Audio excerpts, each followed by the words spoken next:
Olá pessoal, eu sou a Tamara e chegamos no capítulo 15 do livro Obreiros da Vida Eterna, o capítulo Aprendendo Sempre. No capítulo anterior, nós vimos o processo de desencarne do Dimas. Agora, nós vamos dar continuidade ao velório dele. 2 horas antes de organizar-se o cortejo fúnebre, estávamos a postos. A residência de Dimas enchia-se de pessoas gratas, além de apreciável assembleia de entidades espirituais. Jerônimo resoluto penetrou a casa, seguido de nós outros. Encaminhou-se para o recanto onde o recém-desencarnado permanecia abatido e sonolento, sob a carícia materna. Reparei que o médium liberto tinha agora o corpo perispiritual mais aperfeiçoado, mais concreto. Tive a nítida impressão de que, através do cordão fluídico, de cérebro morto a cérebro vivo, o desencarnado absorvia os princípios vitais restantes do campo fisiológico. Nosso dirigente contemplou enternecido e pediu informes à genitora, que os forneceu satisfeita. Graças a Jesus, melhorou sensivelmente.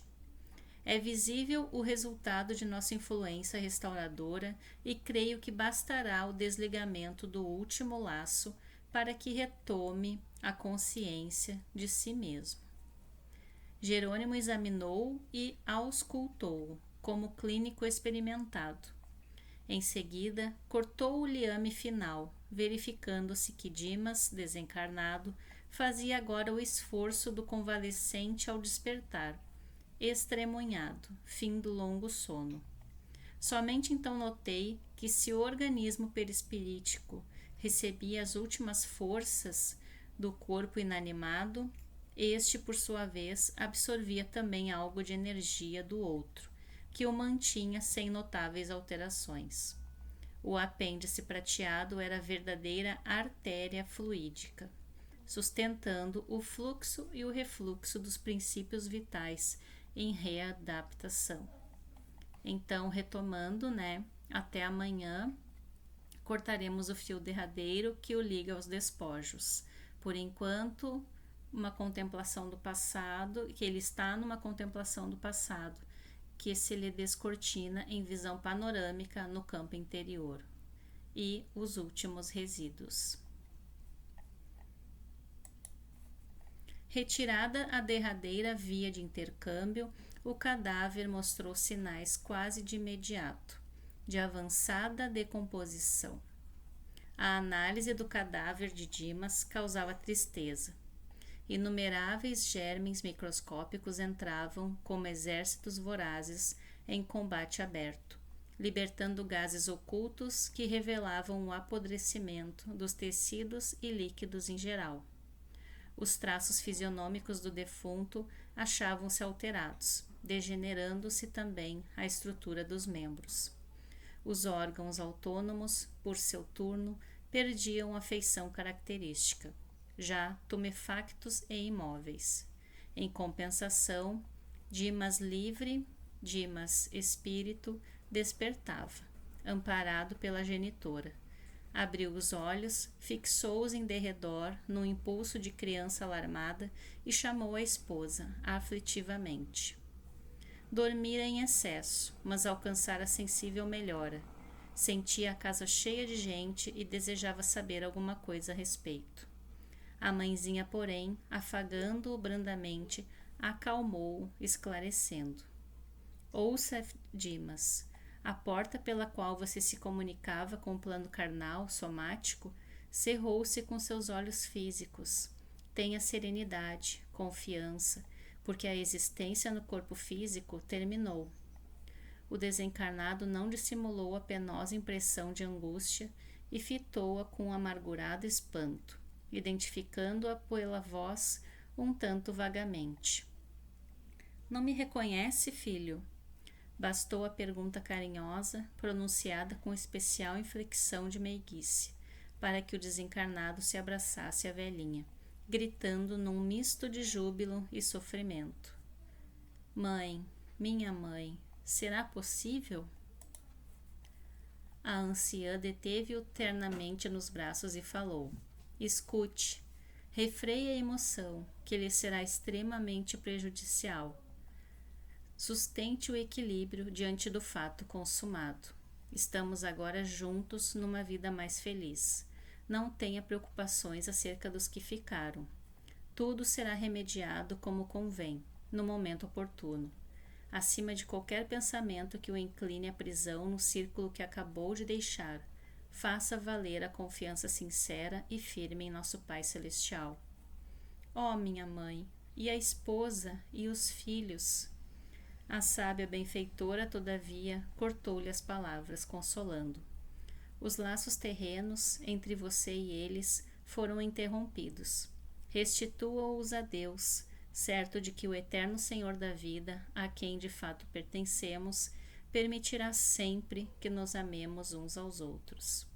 Contemplou-o Dimas através de espesso véu de pranto, e antes que ele enunciasse novas interrogações, falou a genitora carinhosa, apresentando-lhe Jerônimo, que acompanhava a cena comovido. Eis aqui o amigo que o desligou das cadeias transitórias.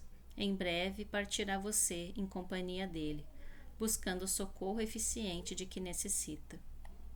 Embora atordoado, o filho esboçou silencioso gesto de contrariedade, ante a perspectiva de nova separação do convívio materno, mas a velhinha interveio, acrescentando: Vim até aqui porque você me chamou, recorrendo à Mãe Divina.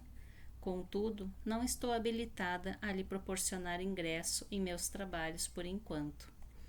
O irmão Jerônimo, todavia, é o orientador dedicado que conduzirá o serviço de sua restauração. Tenha confiança. Irei vê-lo quantas vezes for possível, até que nós possamos reunir noutro lar venturoso, sem as lágrimas da separação e sem as sombras da morte. Em seguida, sussurrou algumas palavras que somente Dimas pôde escutar, e sob funda emoção, viu-o desvencilhar-se dos braços maternos e avançar, cambaleante, para Jerônimo, osculando-lhe respeitosamente as mãos. O assistente agradeceu o carinhoso preito de reconhecimento e amor, e de olhos marejados, explicou: Nada efetuamos aqui, senão o dever que nos trouxe. Guarde o seu agradecimento para Jesus, o nosso benfeitor divino. O trabalhador recém-liberto trazia o olhar nevoado de pranto, entre a alegria e a dor, a saudade e a esperança. A devotada mãe amparou-o mais uma vez, animando-o. Dimas, congregam-se aqui diversos amigos seus, em manifestação inicial de regozijo pela sua vinda. Entretanto, a sua posição é a do convalescente cheio de cicatrizes, a exigirem cuidado. Fale pouco e ore muito. Não se aflija, nem se lastime. Por hoje, não pergunte mais nada, meu filho. Seja dócil, sobretudo para que nosso auxílio não seja mal interpretado pela visão deficiente que você traz da esfera obscura. Acompanharemos seus despojos até a última morada, a fim de que você faça exercício preliminar para a grande viagem que levará a efeito, dentro de breves minutos, sustentado pelos nossos amigos, a caminho do restabelecimento. Não tema, pois já se preparou para receber-nos a cooperação, semeando o bem, em longos anos de atividades espiritistas. Não dê guarida ao medo, que sempre estabelece perigosas vibrações de queda em transições como a em que você se encontra. Aqui nós colocamos uma informação sobre o cordão de prata, o último laço que une o corpo ao espírito. Aqui um exemplo da desencarnação de Jacob no livro Voltei. Aqui Bezerra está esclarecendo que na maioria dos casos não seria possível libertar os desencarnados tão apressadamente, que a rápida solução do problema liberatório dependia, em grande parte, da vida mental e dos ideais a que se liga o homem na experiência terrestre. E nesse caso, o Jacob, ele precisou de 30 horas. Ele precisou continuar ligado ao fio prateado, ao fio fluídico. Ele estava ali, desencarnado, mas estava ligado ao corpo por 30 horas. No caso Dimas, foi 24 horas. E nós iremos ver que cada pessoa, cada espírito, dependendo da vida mental, como diz aqui, e dos ideais, vai depender. Em seguida, conduziu-o à câmara mortuária, onde o corpo jazia imóvel, prestes a partir, acrescentou a anciã, sob o olhar de aprovação que Jerônimo lhe dirigia. Venha ver o aparelho que o serviu fielmente durante tantos anos. Contemple-o com gratidão e respeito. Foi seu melhor amigo, companheiro de longa batalha redentora. E como a viúva e os filhos chorassem, lamentosamente advertiu. Deploro, que significa lamento, lamento os sentimentos negativos a que se recolhem os seus entes amados, despercebidos das realidades do espírito. Não se detenha, Dimas, nas lágrimas que derramam, absorvidos em devastadora incompreensão. Este pranto e estas exclamações angustiosas não traduzem a verdade dos fatos. Você sabe agora, mais que nunca, que a imortalidade é sublime. Nunca houve adeus para sempre, na sinfonia imorredoura da vida. Abstenha-se, pois, de responder por enquanto às arguições que sua mulher e seus filhos dirigem ao cadáver. Quando você estiver refeito, voltará a auxiliá-los, consagrando-lhes ainda e sempre inestimável amor. Dimas procurou conter-se ante a perturbação geral do ambiente doméstico e, vacilante, debruçou-se sobre o ataúde, vertendo grossas lágrimas. Via-se-lhe o inaudito esforço para manter serenidade naquela hora. Rente a ele, a esposa proferia frases de intensa amargura. Todavia, em obediência às recomendações maternas, ele guardava discreta atitude de tristeza e enternecimento. Notei que Dimas sentia dificuldade para concatenar raciocínios, porque tentou em vão articular uma prece em voz alta. Percebendo-lhe o intenso desejo, aproximou-se Jerônimo, de sensível irmão encarnado, então, presente, tocou-lhe a fronte com a destra luminosa, e o companheiro, declarando sentir-se inspirado, levantou-se e pediu permissão para pronunciar breve súplica, no que foi atendido e acompanhado por todos. Sob a influência do orientador espiritual, o companheiro orou sentidamente. Verifiquei que Dimas experimentava imensa consolação, graças ao gesto amigo de Jerônimo. Logo após, ante as exclamações dolorosas dos familiares, o ataúde foi cerrado e iniciou-se o préstito silencioso. Seguíamos, ao fim do cortejo, em número superior a 20 entidades desencarnadas, inclusive o irmão recém-liberto, abraçado à genitora. Dimas, em passos incertos e vagarosos, ouvia-lhe discretas exortações e sábios conselhos. Entre os muitos afeiçoados do círculo carnal, reinava profundo constrangimento, mas, entre nós, imperava tranquilidade efetiva e espontânea. Prosseguíamos com as melhores notas de calma, quando nos acercamos do Campo Santo. Estranha surpresa empolgou-me de súbito. Nenhum dos meus companheiros, exceção de Dimas, que fazia visível esforço para sossegar a si mesmo, exteriorizou qualquer emoção diante do quadro que víamos. Mas não pude sofrear o espanto que me tomou o coração. As grades da necrópole estavam cheias de gente da esfera invisível, em gritaria ensurdecedora. Verdadeira concentração de vagabundos sem corpo físico. Apinhava-se à porta. Endereçavam ditérios e piadas a longa fila de amigos do morto. No entanto, ao perceberem a nossa presença, mostraram carantonhas de enfado, e um deles, mais decidido, depois de fitar-nos com desapontamento, bradou aos demais: "Não adianta, é protegido." Voltei-me, preocupado, e indaguei do padre Hipólito que significava tudo aquilo, e o ex-sacerdote não se fez de rogado. Nossa função, acompanhando os despojos, não se verifica apenas no sentido de exercitar o desencarnado para os movimentos iniciais da libertação. Destina-se também à sua defesa. Nos cemitérios costuma congregar-se compacta fileira de malfeitores, atacando vísceras cadavéricas para subtrair-lhes resíduos vitais. Ante a minha estranheza, Hipólito considerou: não é para admirar o Evangelho descrevendo o encontro de Jesus com endemoninhados.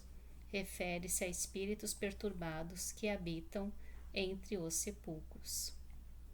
Reconhecendo minha inexperiência no trato com a matéria religiosa, Hipólito continuou: como você não ignora, as igrejas dogmáticas da crosta terrena possuem erradas noções acerca do diabo, mas inegavelmente os diabos existem. Somos nós mesmos, quando desviados dos divinos desígnios, pervertemos o coração e a inteligência na satisfação de criminosos caprichos. Oh, mas que paisagem repugnante! Exclamei. É verdade, concordou o interlocutor. É quadro deveras ascoroso, todavia é reflexo do mundo, onde também nós nem sempre fomos leais filhos de Deus. A observação me satisfez integralmente. Então, acompanhar o enterro é um exercício para o espírito de libertação, também é um exercício de defesa. E esclarecendo que esses irmãos aqui fora são como nós, ou nós já fomos como eles. Espíritos perturbados somos nós mesmos que pervertemos o coração e a inteligência em algum momento, ou estamos ainda repetindo isso. Entramos. Logo após, ante meus olhos atônitos, Jerônimo inclinou-se piedosamente sobre o cadáver, no ataúde momentaneamente aberto, antes da inumação, e através de passes magnéticos longitudinais, extraiu todos os resíduos de vitalidade, dispersando-os em seguida na atmosfera comum, através de processo indescritível na linguagem humana, por inexistência de comparação analógica, para que inescrupulosas entidades inferiores não se apropriassem deles. Completada a curiosa operação, tive minha atenção voltada para gemidos lancinantes, emitidos de zonas diversas daquela moradia respeitável, agora semelhante a vasto necrotério de almas. Jerônimo entrava em conversação com vários colegas, enquanto a maioria dos companheiros encarnados, em obediência à tradição, atiravam a clássica pazinha de cal ou poeira sobre o envoltório entregue à profunda cova. Impressionado com os soluços que ouvia em sepulcro próximo, fui irresistivelmente levado a fazer uma observação direta. Sentada sobre a terra fofa, infeliz mulher desencarnada, aparentando 36 anos, aproximadamente, mergulhava a cabeça nas mãos, lastimando-se em tom comovedor. Compadecido, toquei-lhe a espada e interroguei: "Que sente, minha irmã?" Que sinto? Gritou ela, fixando em mim grandes olhos de louca. Não sabe? Oh, o senhor chama minha irmã. Quem sabe me auxiliará para que minha consciência torne a si mesma? Se é possível, ajude-me, por piedade. Não sei diferenciar o real do ilusório. Conduziram-me à casa de saúde e entrei neste pesadelo que o senhor está vendo. Tentava erguer-se debalde e implorava, estendendo-me as mãos. Cavalheiro, preciso regressar. Conduza, por favor, à minha residência. Preciso retornar ao meu esposo e ao meu filhinho. Se este pesadelo se prolongar, sou capaz de morrer. Acorde-me, acorde-me. Pobre criatura, exclamei, distraído de toda a curiosidade. Ignora que seu corpo voltou ao leito de cinzas. Não poderá ser útil ao esposo e ao filhinho em semelhantes condições de desespero. Olhou-me angustiada, como a desfazer-se em ataque de revolta inútil. Mas antes que explodisse em rugidos de dor, acrescentei: Já orou, minha irmã? Já se lembrou da providência divina? Quero um médico, depressa. Só ouço padres, bradou irritadiça. Não posso morrer. Despertem-me, despertem-me. Jesus é o nosso médico infalível, tornei, e indico-lhe a oração como remédio providencial para que ele a assista e cure. A infeliz, entretanto, parecia distanciada de qualquer noção de espiritualidade, tentando agarrar-me com as mãos cheias de manchas estranhas, embora não me alcançasse. Gritou estentoricamente: Chamem meu marido. Não suporto mais. Estou apodrecendo. Oh, quem me despertará?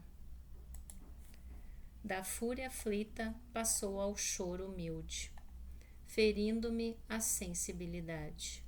Compreendi então que a desventurada sentia todos os fenômenos da decomposição cadavérica, e examinando-a detidamente, reparei que o fio singular, sem a luz prateada que o caracterizava em Dimas, pendia-lhe da cabeça, penetrando o chão adentro. Ia exortá-la de novo, recordando-lhe os recursos sublimes da prece, quando de mim se aproximou simpática figura de trabalhador, informando-me com espontânea bondade: Meu amigo, não se aflija. A advertência não me soou bem aos ouvidos. Como não preocupar-me diante da infortunada mulher que se declarava esposa e mãe? Como não tentar arrancá-la à perigosa ilusão? Não seria justo consolá-la, esclarecê-la? Não contive a série de interrogações que me afloraram do raciocínio à boca. Longe de o interpelado perturbar-se, respondeu-me tranquilamente: Compreendo-lhe a estranheza. Deve ser a primeira vez que frequenta um cemitério como este. Falta-lhe experiência. Quanto a mim, sou do posto de assistência espiritual à necrópole. Desarmado pela serenidade do interlocutor, renovei a primeira atitude. Reconheci que o local, não obstante repleto de entidades vagabundas, não estava desprovido de servidores do bem. Somos 4 companheiros apenas, prosseguiu o informante, e em verdade não podemos atender a todas as necessidades aparentes do serviço. Creia, porém, que zelamos pela solução de todos os problemas fundamentais. Apesar de nosso cuidado, não podemos, todavia, esquecer o imperativo de sofrimento benéfico para todos aqueles que vêm dar até aqui, após deliberado desprezo pelos sublimes patrimônios da vida humana. Atingi o sentido oculto das explicações. O cooperador queria dizer naturalmente que a presença ali de malfeitores e ociosos desencarnados se justificava em face do grande número de ociosos e malfeitores que se afastam diariamente da crosta da terra.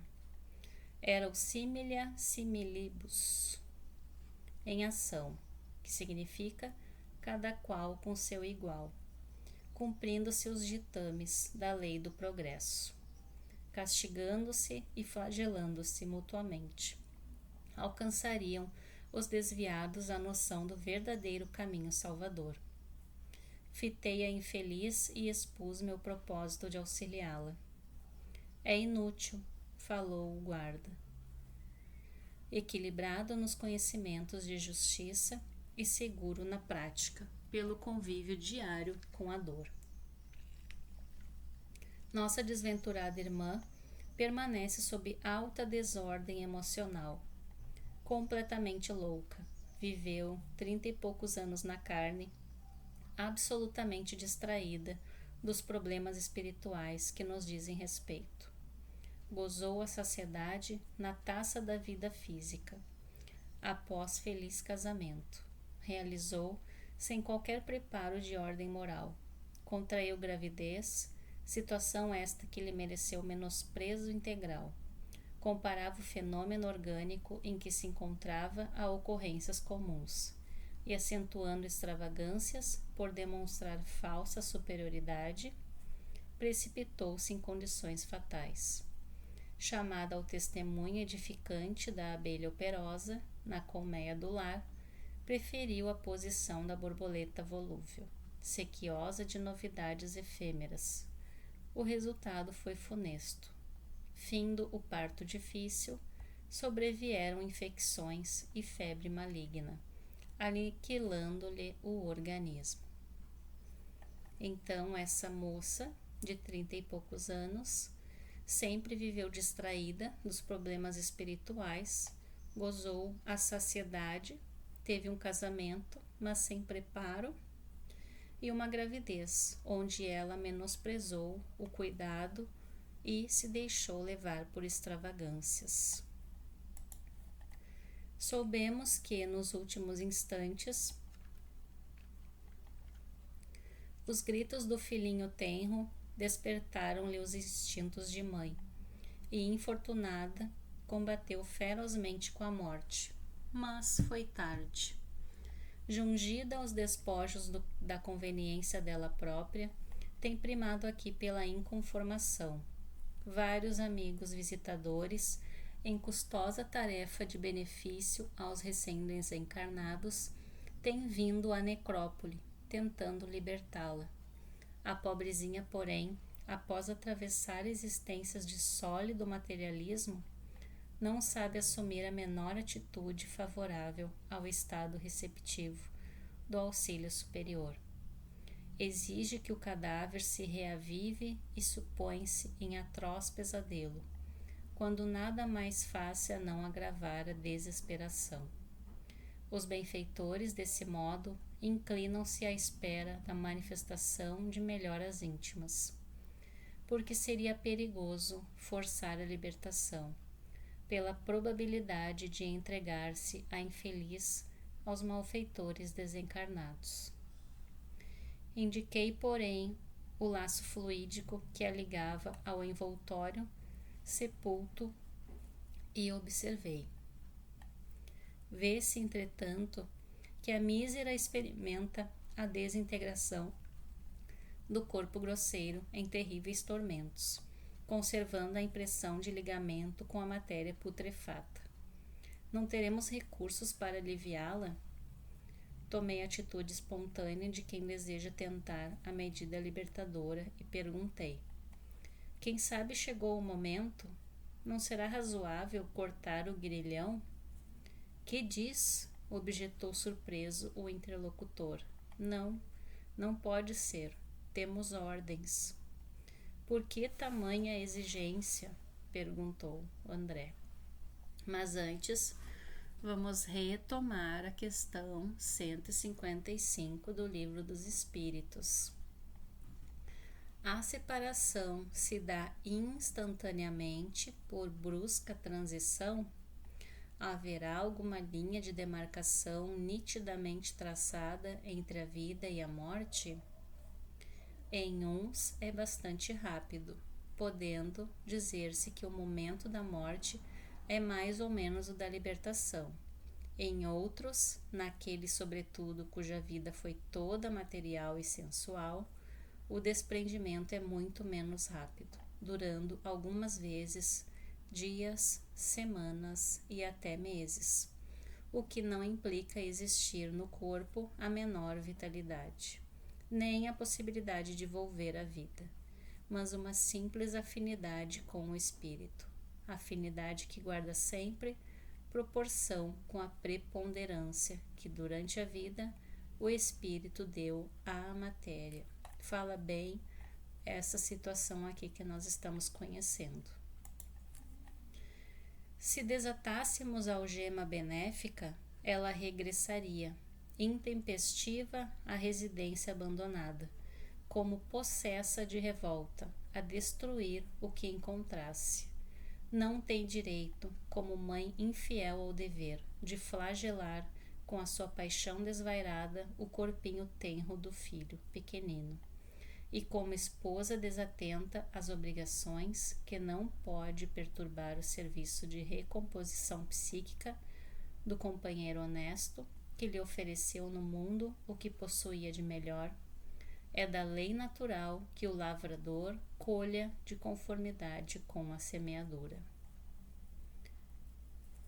Quando acalmar as paixões vulcânicas que lhe consomem a alma, quando humilhar o coração voluntarioso de medo a respeitar a paz dos entes amados que deixou no mundo, então será libertada e dormirá sono reparador, em instância de paz, que nunca falta ao necessitado reconhecido as bênçãos de Deus. A lição era dura, mas lógica. A infortunada criatura, alheia à nossa conversação, prosseguia gritando, qual demente hospitalizada em prisão dolorosa. Tentei ampliar as minhas observações, mas o servidor chamou-me a outras zonas de onde partiam gemidos estridentes. São vários infelizes na vigília da loucura, disse calmo. E designando um velhote desencarnado, de cócoras sobre a própria campa, acrescentou: venha e escute-o. Acompanhando meu novo amigo, reparei que o sofredor mantinha-se igualmente em ligação com o fundo. Ai, meu Deus, dizia, quem me guardará o dinheiro? Quem me guardará o dinheiro? Observando-nos a aproximação, rogava súplice. Quem são? Querem roubar-me? Socorram-me, socorram-me. Debalde enderecei-lhe palavras de encorajamento e consolação. Não ouve, informou o sentinela obsequioso. A mente dele está cheia das imagens de moedas, letras, cédulas e cifrões. Vai demorar-se bastante na presente situação. E como vê, não podemos em sã consciência facilitar-lhe a retirada, porque iria castigar os herdeiros e exorzi-los diariamente. Porque não pudesse dissimular o espanto que me tomara o coração, o servidor otimista acentuou. Não há motivo para tamanho assombro. Estamos diante de infelizes, aos quais não falecem proteção e esperança, porquanto outros existem tão acentuadamente furiosos e perversos que do fundo escuro do sepulcro se precipitam nos tenebrosos despenhadeiros das esferas subcrostais, tal o estado deplorável de suas consciências, atraídas para as trevas pesadas. Sem fugir ao padrão de tranquilidade do colaborador côncio do serviço a realizar, acrescentou: segundo concluímos, se há alegria para todos os gostos, há também sofrimento para todas as necessidades. Nesse instante, Jerônimo chamou-me a postos. Agradeci ao amável informante, profundamente emocionado pelo que vira, e despedi-me incontinente. Esvaziara-se de companheiros encarnados. A necrópole e o próprio coveiro dirigia-se à saída. Foi comovente o adeus entre Dimas e a genitora, que prometeu visitá-lo sempre que possível.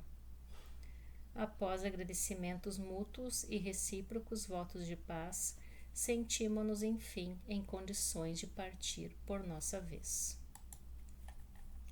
Antes, porém, minha curiosidade inquiridora desejava entrar em ação.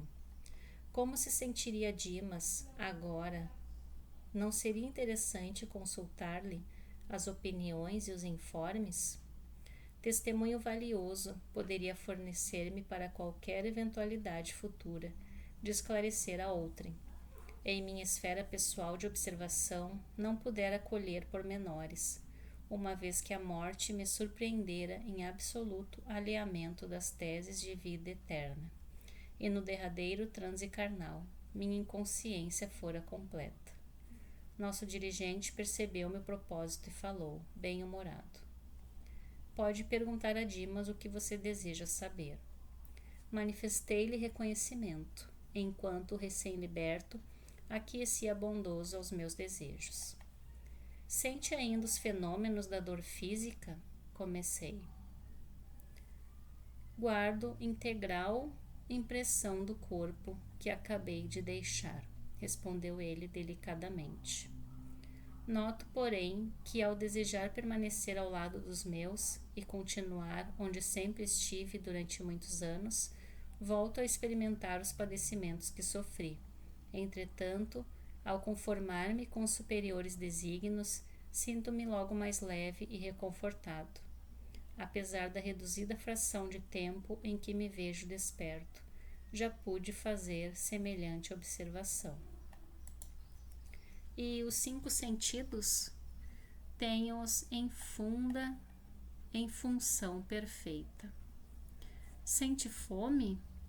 Chego a notar o estômago vazio e ficaria satisfeito se recebesse algo de comer, mas esse desejo não é incômodo ou torturante.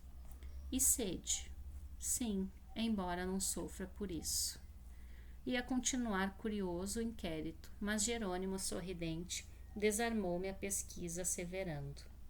Você pode intensificar o relatório das impressões, quanto deseje, interessado em colaborar na criação da técnica descritiva da morte, certo, porém, de que não se verificam 2 desencarnações rigorosamente iguais.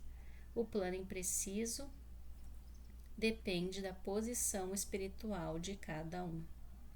Sorrimos todos, ante meus impulsos juvenis de saber, e amparando Dimas carinhosamente, efetuamos satisfeitos a viagem de volta. E aqui a gente finaliza o capítulo com mais uma lição consoladora, embora nós nos sintamos como André se sentiu, querendo ajudar aqueles espíritos que estavam lá chorando, gritando, pedindo ajuda. A intenção era logo de ajudar, mas aí os bons espíritos esclareceram que eles estão sendo ajudados. No momento em que eles estão ali presos ao corpo, eles estão sendo ajudados, porque se estivessem separados do corpo, estariam fazendo coisas piores. Então, em tudo há lei de amor, de justiça e de caridade a todos nós. Então, boas reflexões a todos nós e fiquem com Deus.